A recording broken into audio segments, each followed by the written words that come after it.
Magandang umaga mga ka-happy hour. Narito ang mga balita para sa MBC TV Network News Update 9 AM edition. UP ay naghain ng petisyon sa Korte Suprema para sa transparency sa kalusugan ni PBBM. Yan ang MBC TV Network News ni Boy Gonzales. Naghain sa Korte Suprema ang grupong United People's Initiative, UPI, at iba pang petitioner ng isang petition for mandamus laban sa Office of the Executive Secretary at iba pang opisyal ng Malacanang. Sa kanilang petisyon, hinihiling ng grupo na ipatupad ang Section 12 Article 7 ng 1987 na Konstitusyon na nagsasaad na dapat ipaalam sa publiko ang estado ng kalusugan ng Pangulo sa oras ng seryosong pagkakasakit.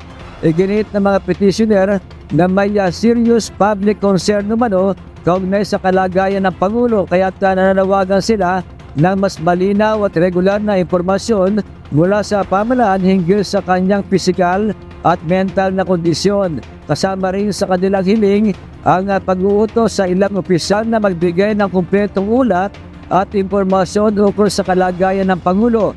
Ipinunto rin ng grupo na ang deklarasyon ng State of National Energy Emergency ay lalo umanong nagpapataas sa antas ng transparency na kinakailangan dahil mas lumalawak ang kapangyarihan ng Ehekutibo sa ganitong sitwasyon. Ayon pa sa mga petitioner, sapat na umano ang mga public statement, observation at ulat ng media upang magtrigger ng obligasyon ng gobyerno na maglabas ng impormasyon at hindi na kailangan maghintay ng absolute proof. Dinigang din nila na nakasalalay ang tiwala ng publiko sa katiyakan na ang mga desisyon ng pamahalaan ay direktang nagmumula sa Pangulo at hindi sa ibang individual o grupo. Hinihiling din sa petisyon ang paglalabas ng regular na medical bulletin hinggil sa kalusugan ng Pangulo. Para sa MBC TV Network News, ito si Boy Gonzales, una sa Pilipinas, una sa Pilipino.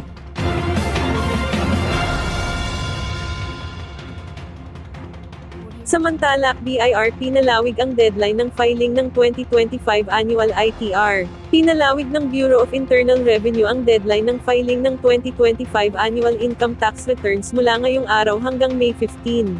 Ayon sa ahensya, layunin nitong bigyan ng mas mahabang panahon ang bawat taxpayer upang makapag-file ng maayos at kumpleto sa lahat ng kinakailangang dokumento nang walang ipapataw na penalties. Maaaring magsumite at magbayad ang mga taxpayer sa pamamagitan ng BIR electronic platforms o sa mga authorized agent banks. Ipinaliwanag ng BIR na ang pagpapalawig ng deadline ay bahagi ng kanilang hakbang upang mas magaan ang pagbabayad ng buwis ng mga Pilipino, lalo na sa gitna ng patuloy na pagtaas ng presyo ng langis at iba pang pangunahing bilihin. Dagdag pa ng ahensya, tuloy-tuloy ang kanilang mga programa upang maibsan ang bigat ng araw-araw na pamumuhay ng mga mamamayan.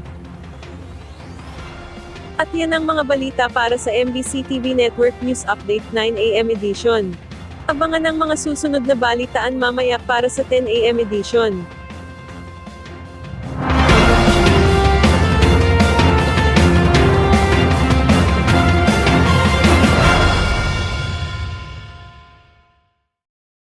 Mga ka-happy hour, kung gusto mong manood ang mga balita sa MBC TV Network News Update, mag-subscribe sa aming YouTube channel, i-like ang aming Facebook page, at i-follow sa aming TikTok account.